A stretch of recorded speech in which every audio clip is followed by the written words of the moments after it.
బనకచర్ల జల వివాదంలో సుప్రీంకోర్టు కీలక వ్యాఖ్యలు చేసింది. తెలంగాణ దాఖలు చేసిన పిటిషన్పై కోర్టు ఏం చెప్పిందో ఇప్పుడు తెలుసుకుందాం.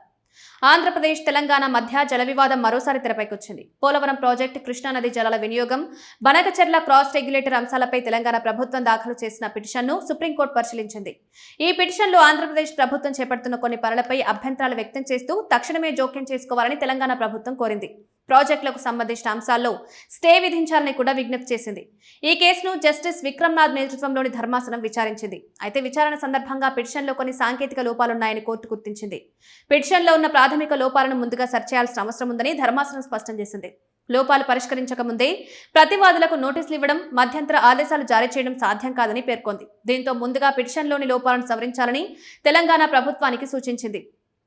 ఆ తర్వాతే కేసులోని ప్రధాన అంశాలపై విచారణ కొనసాగిస్తామని సుప్రీంకోర్టు తెలిపింది. పోలవరం, బనకచర్ల వంటి ప్రాజెక్టులు రెండు తెలుగు రాష్ట్రాలకు కీలకమైన నీటి అంశాలతో ముడిపడున్నాయి. అందుకే ఈ కేసులో వచ్చే ప్రతి పరిణామం రాజకీయంగా, సాగునీటి పరంగా ప్రాధాన్యత సంతరించుకుంటోంది. ప్రస్తుతం సుప్రీంకోర్టు సూచనల మేరకు పిటిషన్లో మార్పులు చేసిన తర్వాత తదుపరి విచారణ జరగనుంది. ఈ జల వివాదంలో ఇకపై కోర్టు ఎలాంటి నిర్ణయాలు తీసుకుంటుందనేది ఆసక్తికరంగా మారింది.